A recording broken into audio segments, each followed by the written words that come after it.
Good evening. On the 2nd of April 1982, Argentinian forces invaded the British overseas territory of the Falkland Islands. Argentina had claimed sovereignty over the islands for many years, and their ruling military junta did not believe that Britain would attempt to regain the islands by force. Despite the huge distance involved, the Falklands were 8,000 miles away in the South Atlantic. Britain, under the leadership of Margaret Thatcher, undertook the extraordinary feat of assembling and sending a task force of warships and rapidly refitted merchant ships to the Falklands. The task force reached the Falklands in early May.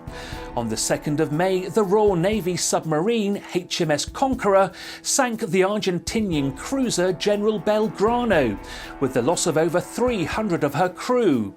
After this incident, Argentinian ships remained in port. However, the Argentinian Air Force still posed a significant threat. The Royal Navy lost several warships to attacks from Argentinian aircraft which were armed with missiles. Its fleet auxiliary ships were attacked at Fitzroy, and the supply ship Atlantic Conveyor was also sunk. British forces landed on the islands on the 21st of May. After a series of engagements against a well-dug-in but ill-trained conscripted Argentinian army, they began the battle for Port Stanley, the island's capital, on the 11th of June. The Argentinian forces surrendered on the 14th of June. This is one man's story about that journey into hell and the nightmares that he saw after the death of his colleagues. The film you are about to watch was thought lost and destroyed by the UK government for 20 years, but has since been restored to mark the 40th anniversary of those brave men and the duty they did for Queen and country.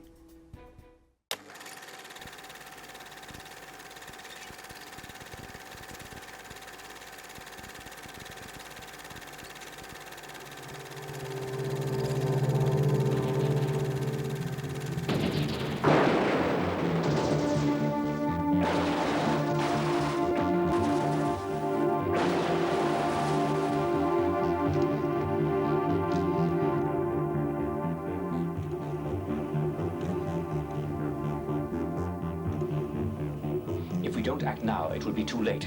Captain, the Ministry has the situation under control. I know these type of people, these killers. You don't bargain with them. We warned you! This is for the Republic!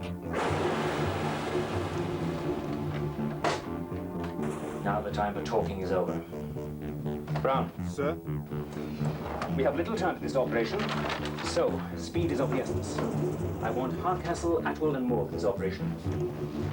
The aircraft is here. There are 3 exits, 2 of them guarded by those bastards, but underneath the plane there's a cargo entrance. That will be our passport onto the plane. What is guarded, sir? That is a risk we must take.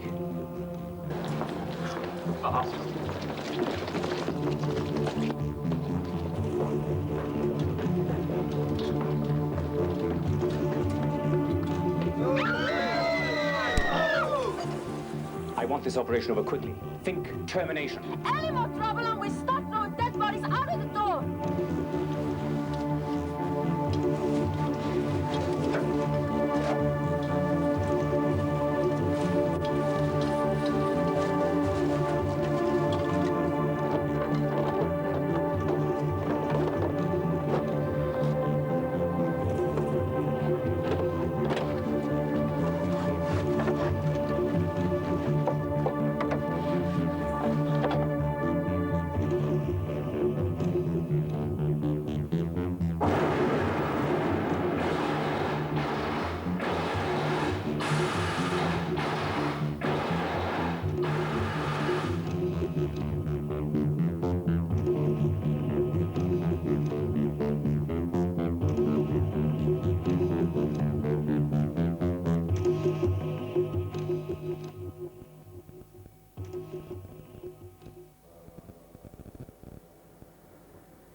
months it had to be April.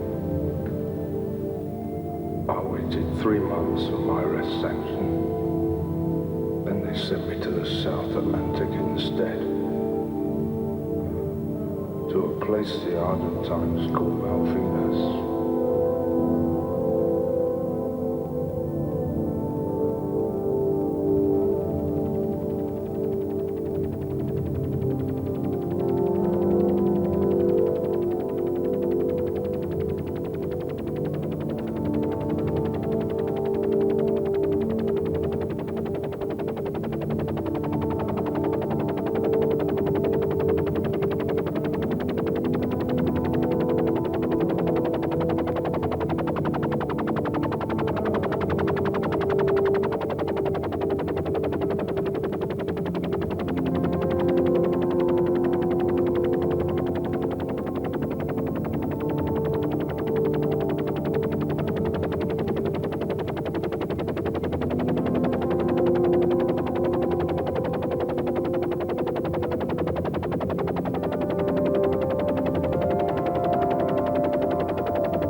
Mr. Heyman? Yes, I've come to see John Hardcastle. Mr. Heyman, John has been very badly burnt, and your first reaction will be important. Of course, I understand.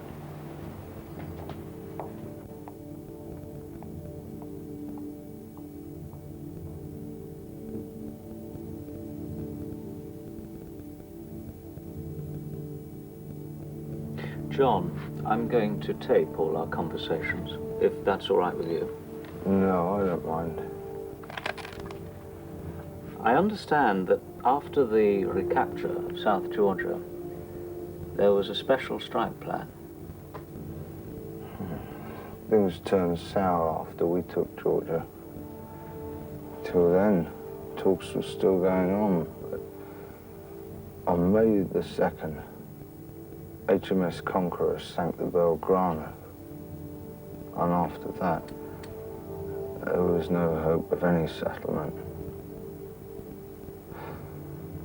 As a reprisal, the Argentines sank HMS Sheffield, killing 20 men. Well, the next step was to get troops in San Carlos. The plan was to send out small strike forces all around the island, causing as much stress as possible to the Argentines, while the main troops, all 4,000 of them, arrived in San Carlos by sea. We arrived near Port Stanley by helicopter, and we waited until after dusk before we made our attack.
On that day, we stayed there fighting for 6 hours. When we made our break, it was dark.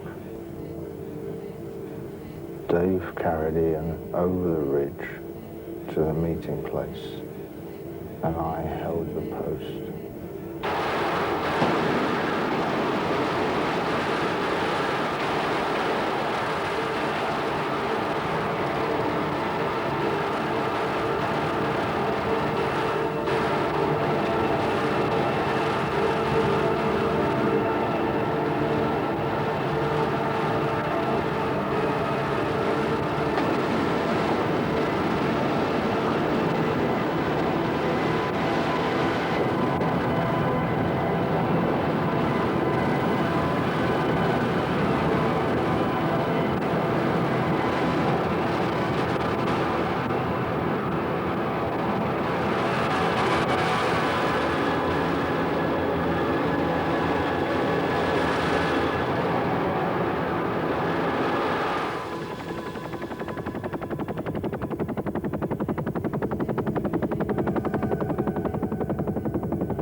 Here, let me. Thanks.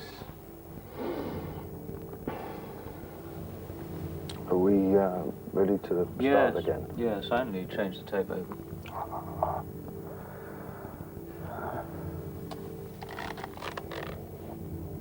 John, you mentioned the strike plan and your part in it. So, what happened next? Well, the Argentine government didn't know which way to turn. We got troops off the Canberra and transported them as quickly as possible to San Carlos Bay. The RAF threw an umbrella over the whole stretch of water, so none of the troops got caught in crossfire. With strike raids all over the island, information leaked in London. They had no idea of a single mass invasion. The troops got ashore unopposed and started to dig in. The plans seemed to be going okay, but the following day, the Argentine Air Force started to attack again. They hit HMS Ardent. She later sank. 22 men died.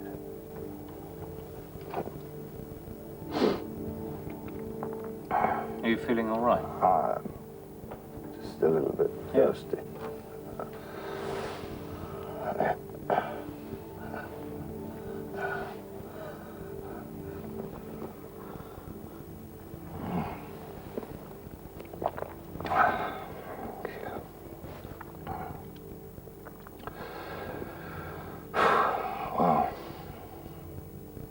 The following Sunday, the air battle rose to another high. The Argentines hit HMS Antelope.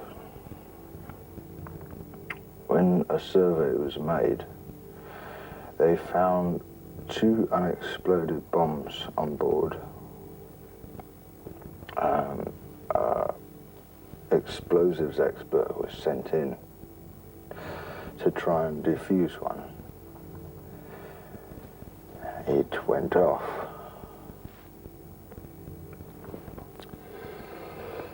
The kamikaze style of the Argentine Air Force was hitting us hard. It was something we did not expect.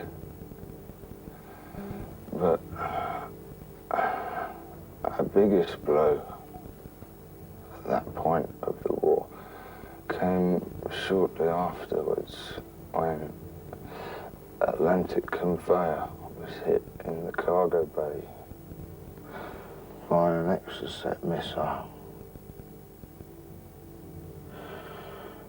She was carrying helicopters badly needed by the landing forces. 12 died on the conveyor. And the same day, HMS Coventry, sister ship to the Sheffield, was hit and later sank. 19 died.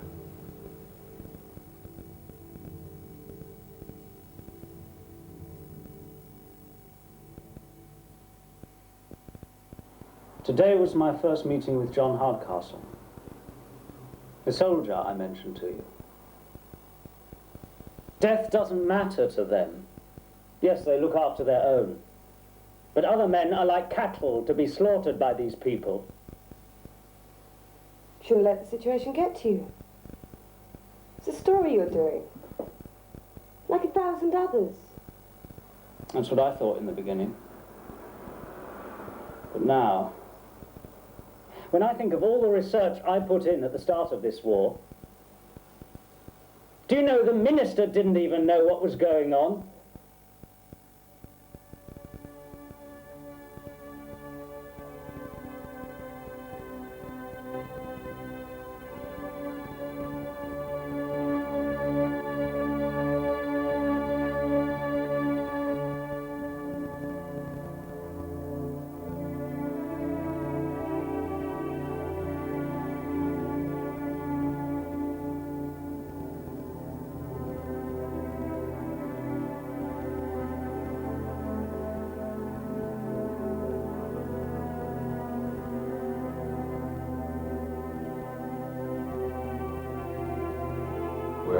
the strong men? Where are the straight men? Are they all paralyzed from the horror that surrounds them? The buildings are big, but their minds are small, very small. They command us to terminate the lives of our enemy, but they don't give a fuck to the horror we must live through.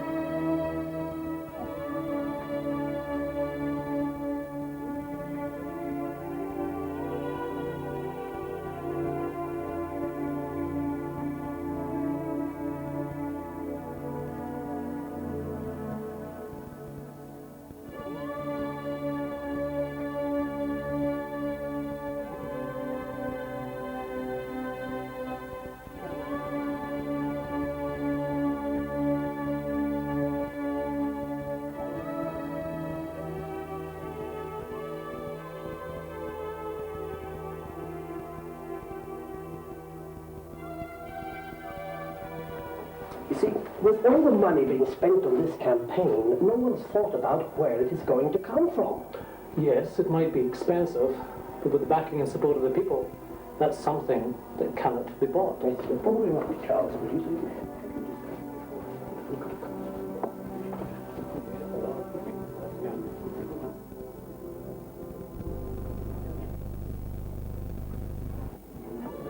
The Minister is expecting you, Mr. Hammond.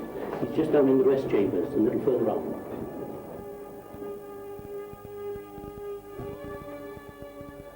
Train group by the SAS or the crack group by the Marines are training there, ready to spring to the jugular in action and... Mr. Hammond, Minister. Minister! Oh, thank you, George.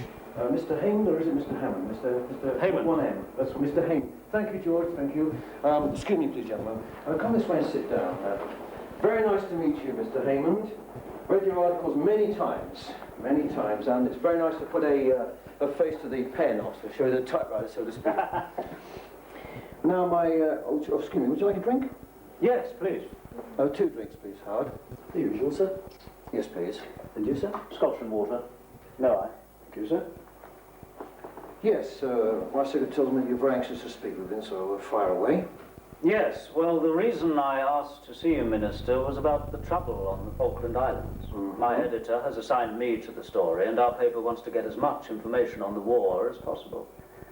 Naturally, yes. Well, if, and I say if there's any information over and above the daily press briefing... Well, to be quite frank, Minister, I'd like something a little more substantial than the daily press briefings. Well, what sort of question you got in mind? Minister, do you know how many soldiers have died during the recapture of the Falkland Islands so far? Well, at this point of time, the official figures are not available, but we do know that both sides have sustained some losses. Oh. How near are we to the end of the war? Well, with the recent recapture of South Georgia, I would say that with it... Oh, thank you, Howard. Thank you. With the recent success in South Georgia, I would say within a few days, I mean, the Argentine government will now realise that their position on the Falklands is hopeless. Well, do you think there will be any more loss of life before the next battle will proceed? Well, let me say this. My only answer to that question is that I sincerely hope not. But this is war, Mr. Hammond, and in war, who knows? No one knows.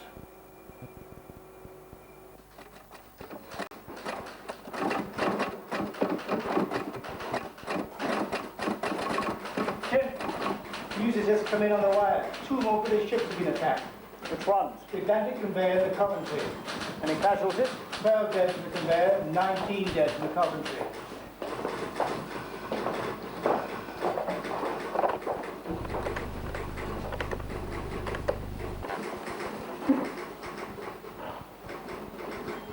Hello, is the Minister there, please? James Hayman. Yeah, well, I wonder if you could give him the message that HMS Coventry and the Atlantic Conveyor have been hit. Thank you. You're wasting your time, Jim. Today, here at Parliament, reports have just been confirmed on the attack of two of Her Majesty's ships in the South Atlantic. This is Roger Jeffreys at Westminster. In the Atlantic today, the task force faced another major setback with the bombing of two British vessels. The first was the Atlantic Conveyor, carrying equipment to South Georgia for the armed forces. 12 men died. Later, HMS Coventry, sister ship to HMS Sheffield, was hit. Within an hour, the ship had sunk, killing 19 men. There you are, Jim. Hi, Trevor. I want to talk to you. Yeah, well, you look like you need to talk to someone. Yeah, well, let me get you a drink now. What are you going to have? I'll have a scotch, please. Give him a scotch, we'll have put another one in there for me. There you go. Cheers. So, cheers. Are you winning the war, Jim? No, we are not. Look, what have you got for me? Oh, come on, Trevor. What's all the big secrecy for? Pictures. Pictures? What pictures? Pictures and information. What's the information? There's a Foreign Office file in the Public Records Office, dated 1940. And it's entitled Her Majesty's Government's Proposal for Reuniting the Falkland Islands and Leasehold Arrangements. They were going to give back sovereignty to the Argentinians in exchange for a long British lease. Wonderful. Yeah, but there's one problem. What? It's not available to the public. Oh, Christ. And as recently as 1976, Jim Callahan sent in 2 frigates and a submarine, and they started to draw up maps of an exclusion zone. Yes, we know all about that. There was a leak at the time. We couldn't do anything, of course, because it was all hush-hush. Too bad. Yeah. What about these pictures? There they are. Look, I'm not the sort of reporter that worries or cares about the stories I sent out. Christ, where did you get these, Oh, Trevor? I didn't come by them easily. Where did you get them? A little penguin brought them round. You know that all pictures have to be vetted. These obviously haven't. Now, where the hell No, did you they get were them? smuggled out, Jim lad. What are you going to do with them, Trevor? Nothing. Nothing? You're going to do nothing? Look at them, Jim. There's people there being maimed and crippled. That looks like napalm. This is not a war for fucking gentlemen. Look, we are journalists, Trevor. Our first duty is to the British public. You're getting into this too deep, lad. Look, this isn't any bloody story, you know. You have the pictures. You keep them, Jim. You do whatever you like with them, but just leave me out of it, all right? Just buy me another drink. Okay.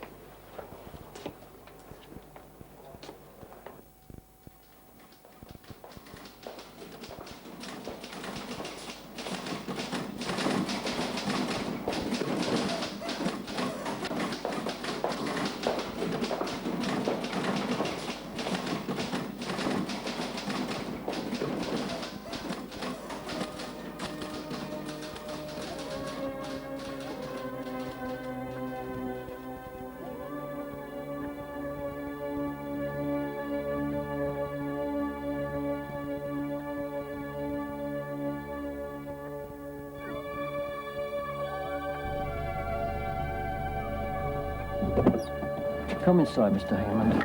But you must realize it's most irregular. Look, I wondered if you'd like to have a look at those, Minister.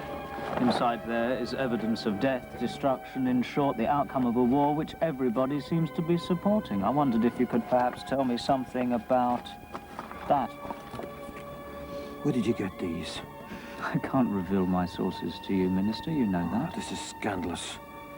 Can I ask you, Mr. Hammond, does your paper intend to print any of these pictures? Well, we have a responsibility, as you have, to let the general public know as much as possible. Possible being the operative word.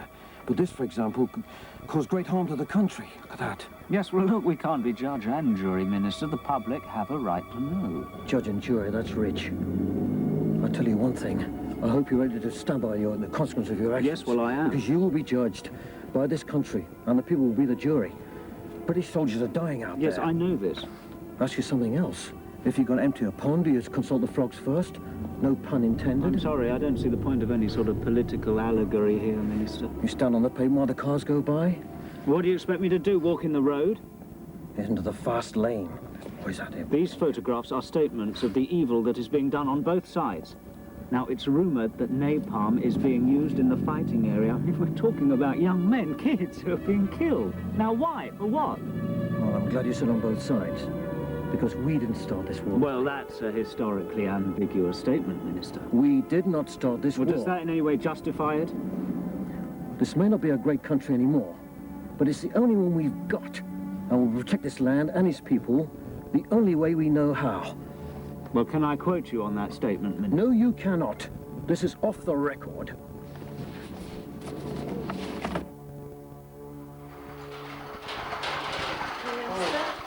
I'm too late for the tea, am I? When? No, mind. Well, William, I spent another 20,000 on that stock you suggested. Wise man, Charles. Wise man. Thank you, Minister. Can you tell me what is going on in the Falkland Islands, Charles? This is not really the right time or place, Minister, to discuss this matter. Oh, really? Well, I'd just like to know what the hell is going on. Because ships are sinking and soldiers are dying on those ships. And I get my news told to me by newspapermen. Now, does anybody know what's going on? Or do we just have to rely on luck? Minister, the situation is being worked out at this very moment. And as soon as we've had any details, I will inform you straight away. You don't seem to understand what I'm saying, Charles. I will be informed of each and every development. Furthermore, I'm being told of stories being suppressed and information being withheld. With all respect, Minister, the matter is of the utmost difficulty and would be detrimental to the well-being of this country. This is not America. We do not want a Vietnam.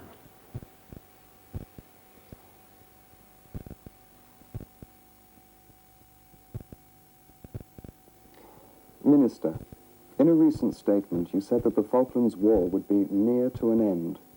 Do you still believe this after the bombing of so many British ships? Well, of course, no single person. I mean, this is a combined operation with information coming in by the minute from the three branches of the armed forces out there and the special units.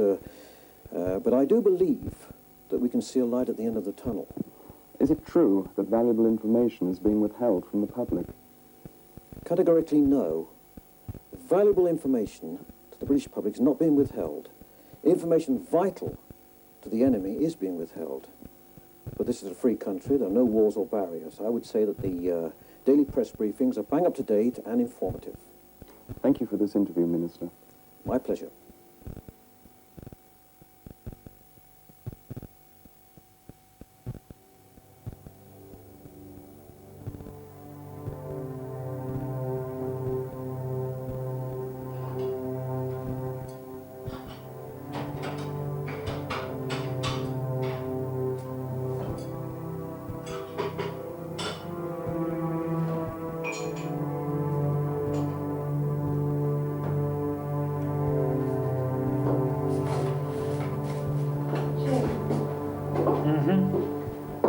I'm going to bed. I've got to get up early in the morning. Don't make it too late, will you?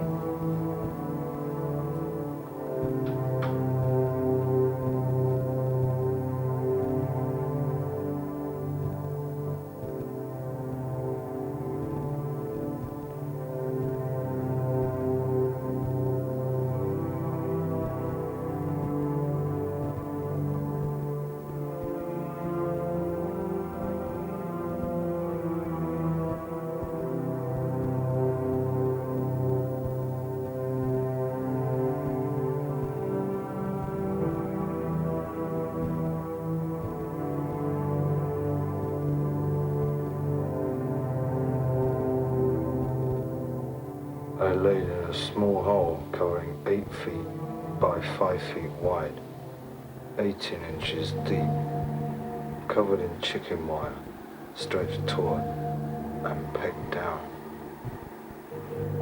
On top was placed a layer of Hessian net, Finally, grass was stuck in the Hessian weave until the hole was invisible and the top hairpiece matched the ground adjoining it. Watching Port Stanley from Beaver Ridge, I had several agonizing days to think.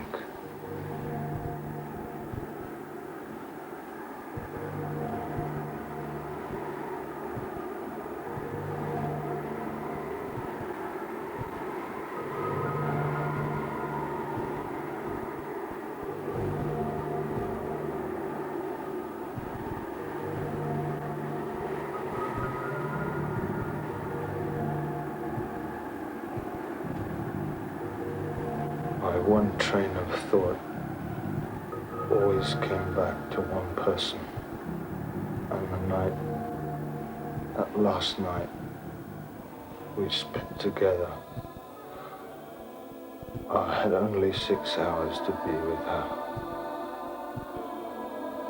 As I lay in that ditch, I could not forget the touch of her skin, the smell of her body, the shine of her hair.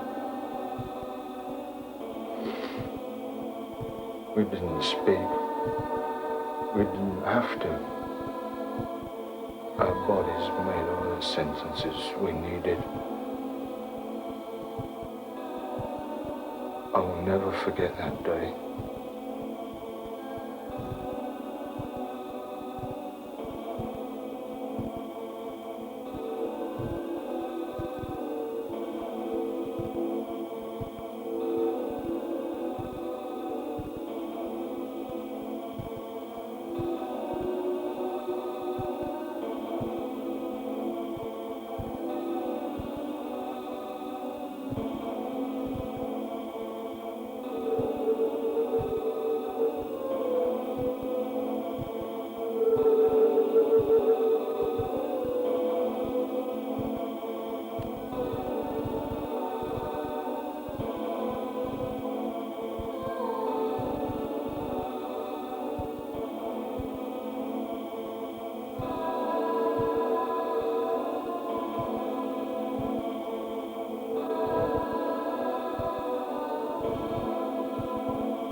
John, this is the second part of our interview, and with listening to recent tapes that we made, could you tell me any feelings you may have about the war?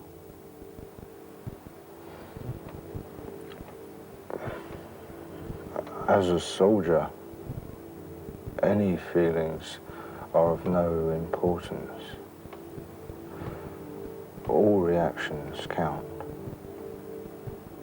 But after the recapture of South Georgia, then San Carlos, the morale of the men must have been high. It was, with all the troops. But in our regiment, we were taught to keep emotions hidden and to keep our adrenaline under control.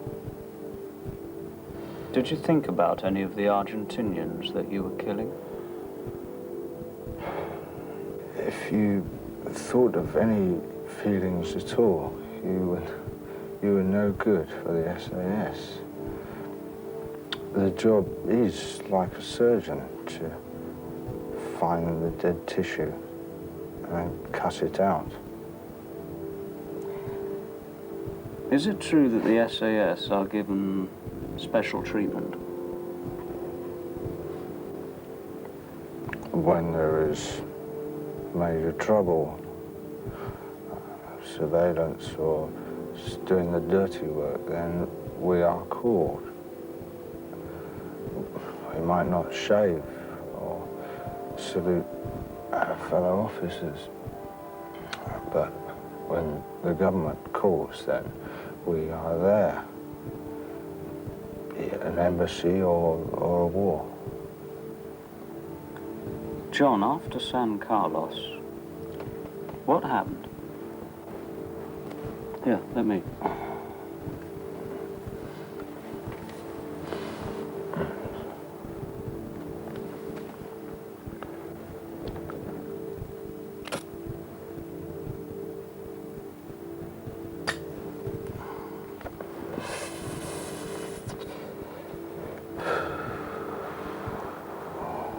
Well, the troops were on stand to. They were well established on the beach. Apart from repeated air attacks, the opposition was slight, except for a few small groups which quickly surrendered or fled. Douglas and Teal to the north were soon to be under British control.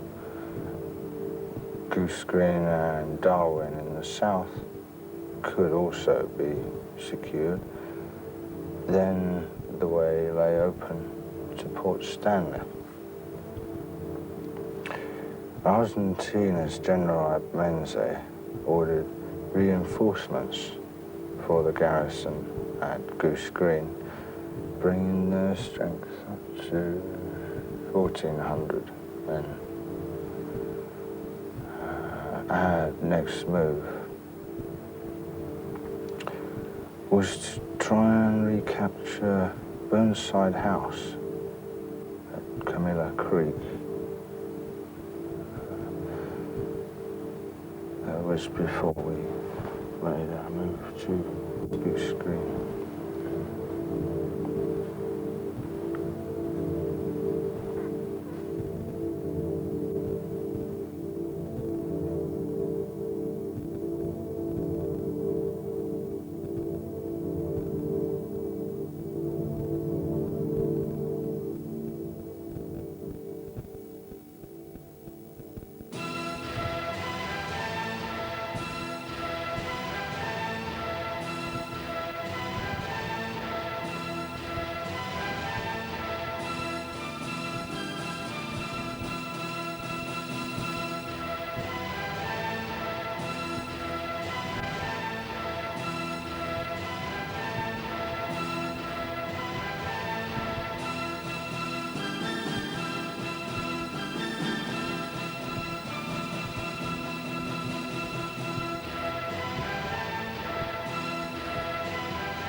command decided that the second part of this attack would be held at a later time that day. We were brought as near to the diggings of the Argentine forces as possible.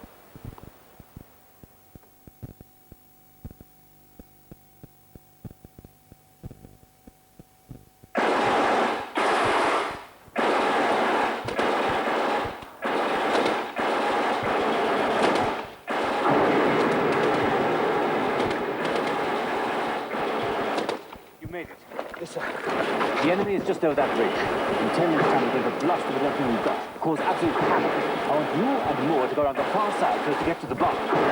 Your signal to move will be when the big guns start their firing. Jenkins, go with them.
What you say, boy?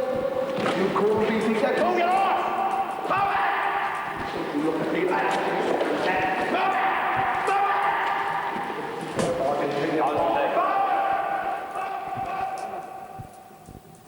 How's the leg, Hardcastle? Well, it's a little bit numb, but it's still there at least. A few days in Sir Galahad will fix you up. Then you'll be back in time for the main assault. I need the rest. Don't get used to it, Hardcastle. Moore! Help Hardcastle onto the helicopter. Well. How you doing, Dave? How you doing, mate? How's the leg? Yeah. Good look, right there. Put this away. Come easy on Sir Galahad, do you, one boy? And he'll also help. Oh, moving on. Probably the blue ones as well, you never know. Aye.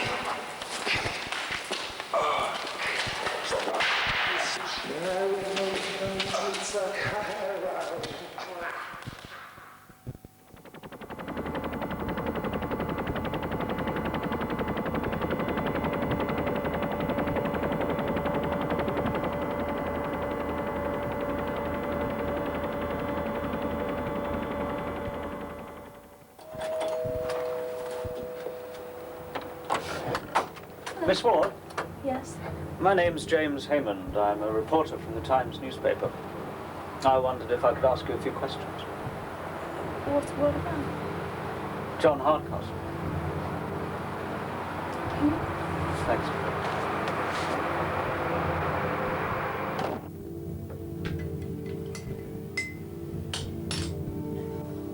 Miss Ward, my paper is doing a story on the outcome of the Falklands War. Thank you. As you probably know, there were many casualties in that short space of time. Can I ask you, Mr. Haymond, what these questions are leading to? Well, I understand that your friend John Hardcastle was serving in the Falkland Islands at the time of the crisis. Yes, yes, he is. Do you know in what capacity? Well, I haven't seen John since the day he left, so I really don't know. You don't know what's happened to him now? I had a letter from him 2 months ago telling me everything was fine and there was no need to worry. And the army haven't informed you of his whereabouts since then? Well, John's always doing this, going away, not coming back for a long time. Mr. Haymond, there any other questions you wanted to ask me? No. No, that's everything, thanks.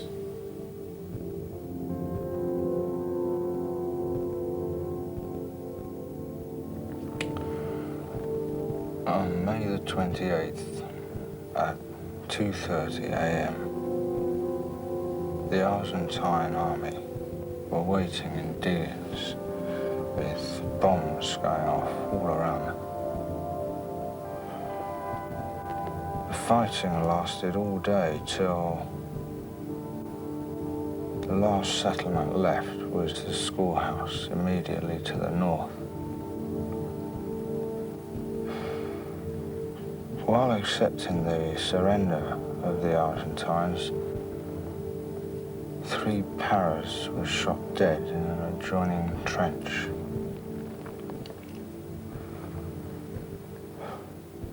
The fight which resulted left no defenders of the schoolhouse alive.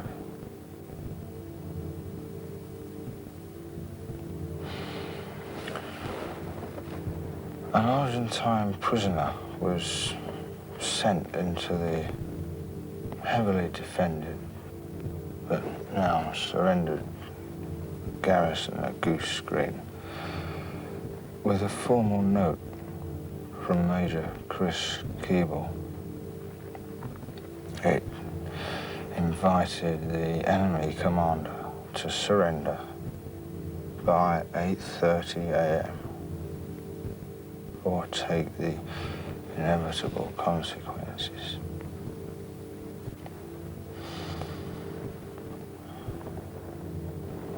Air Commander Wilson Pendusa surrendered.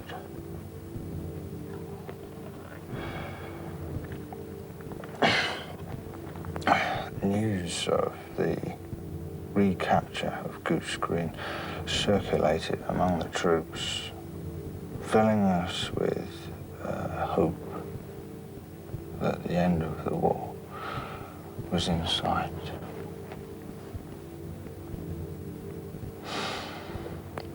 I was, at that time, on the Galahad, convalescing.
Parliament, reports are just filtering through of another major setback in the Falklands War, with the bombing of 2 major British ships.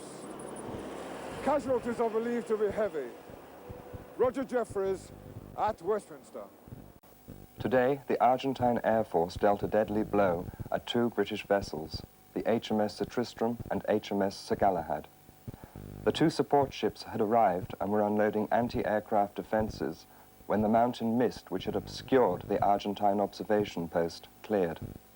The Argentine Air Force struck while the British vessels were lacking adequate radar equipment, bombing Sir Tristram and Sir Galahad, the latter ship being struck down with more force as it was engulfed by smoke and flames. 2 companies of the Welsh Guards were on board at this time.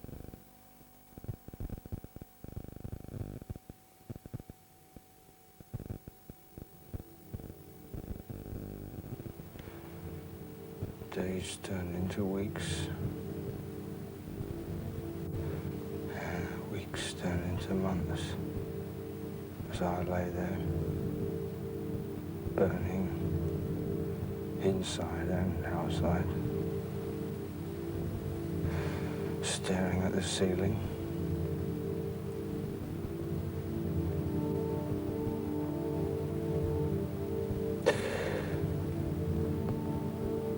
"57 men were injured.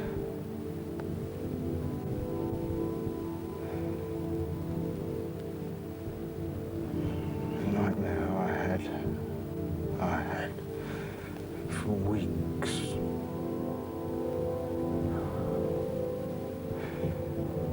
It never changed. Never changed.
The Argentines sank HMS Sheffield and they killed 20 men.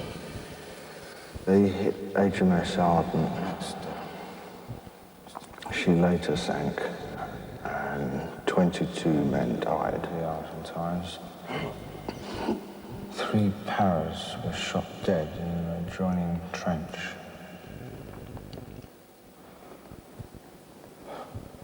12 fire which resulted in the conveyor.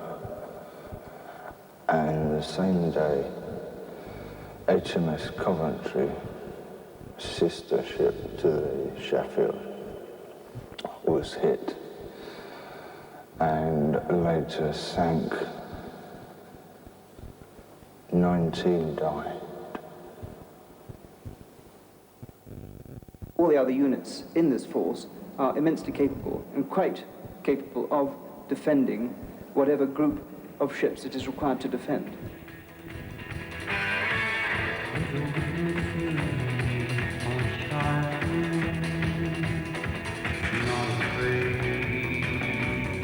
What do you bring? What do you bring? What do you bring?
Kill with anger, but they won't let us swear in company.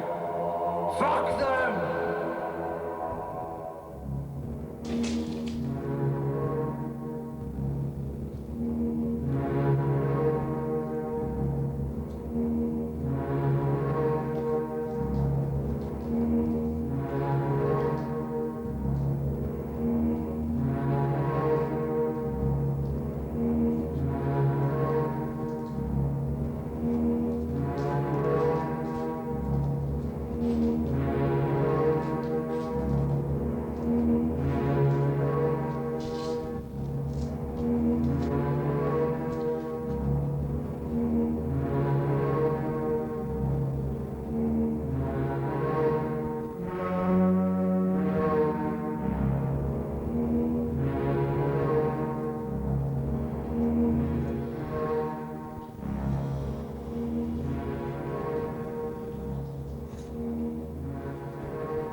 the strong men?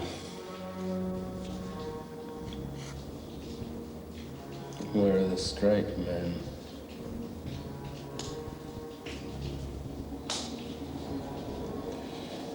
Are they all paralyzed by the horrors that surround them?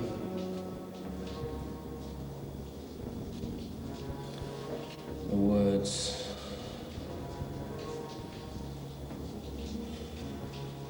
maybe of a madman, or maybe of a poet.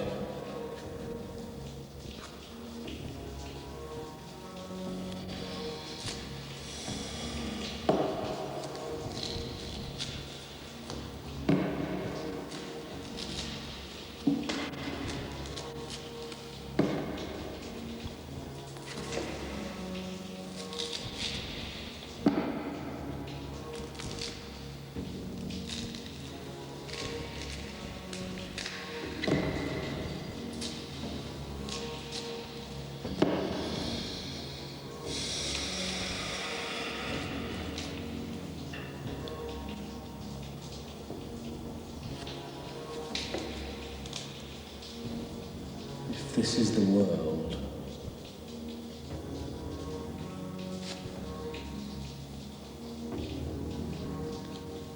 then this is you.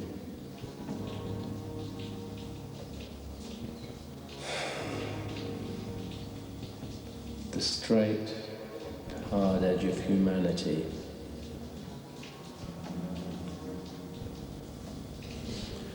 With the morals of a dead man.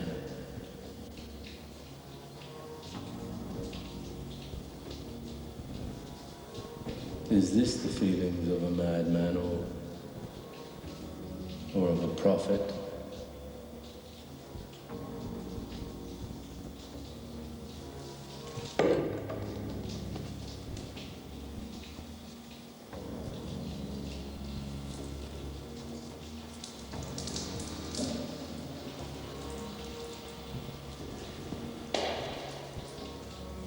Who are you?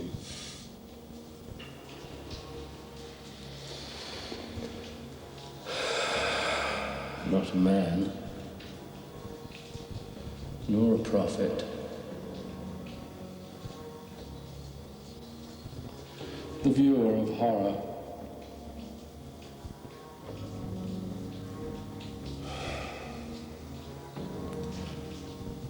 Horror within a man's mind.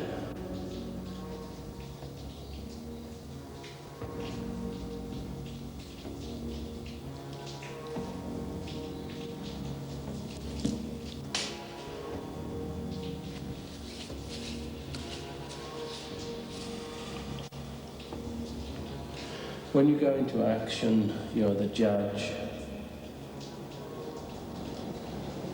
and the jury, and then the executioner. It's the judgment. Judgment? Yes. The judgment.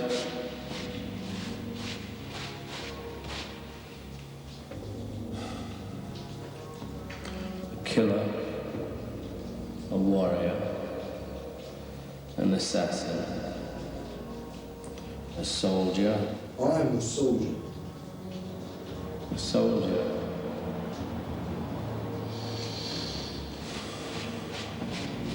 Or perhaps the checkout girl for the politicians who press the buttons.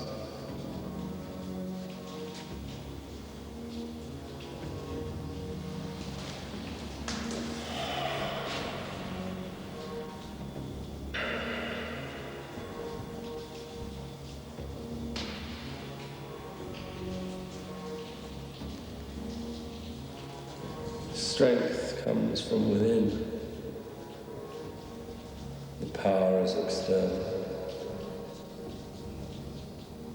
But strength.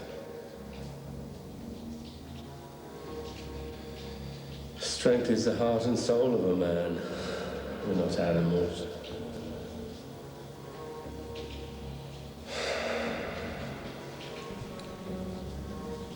filmmakers want us to act like so. Our leaders. They sit back in their leather-covered armchairs, while we have to smell the violet stench of charcoal dead bodies.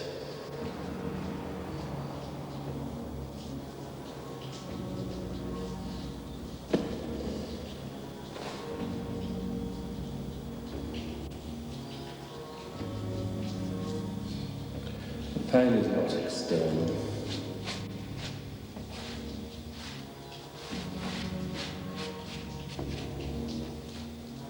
The hurt is within the mind.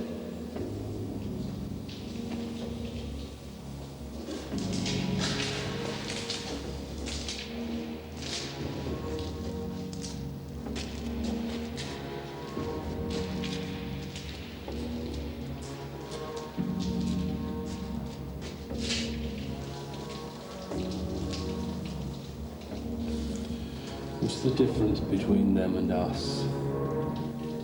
The smell is alike. The texture of the skin is the same.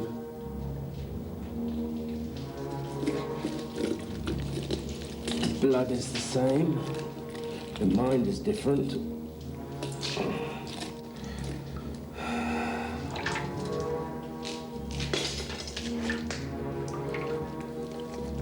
Clean.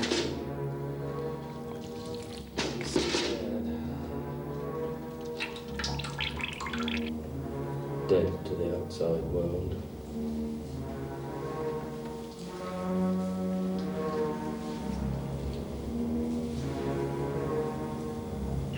The taste fills me with hope and despair.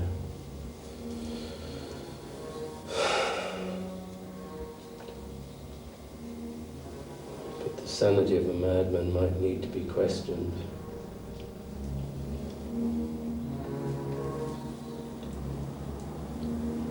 The mind is clear. The heart is dead.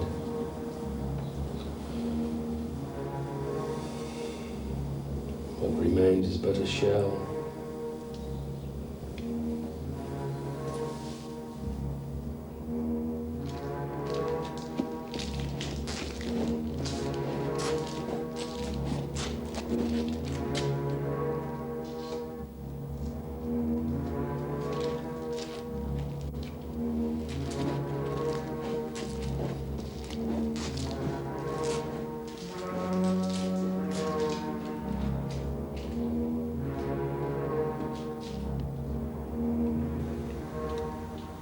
I can see what is in your mind. The mind of a killer is trying to judge me. So, what do you see?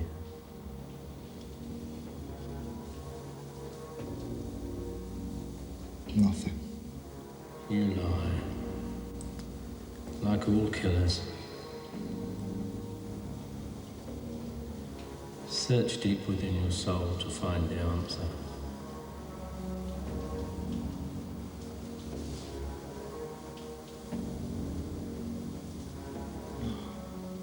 Search deep. See the reflection.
travel through.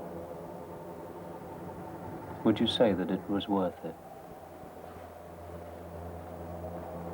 Who knows? Who really cares?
I think my mood was elation above everything else, that the whole thing was over, that we'd done the job we'd come here to do, that the sacrifices that had been made by a lot of young men, and as you know, in those final 3 days we had 173 casualties, had all been worthwhile, because the freedom of the Falkland Islanders to live the life they wanted, under the government they wanted, was restored, and that's what we come for.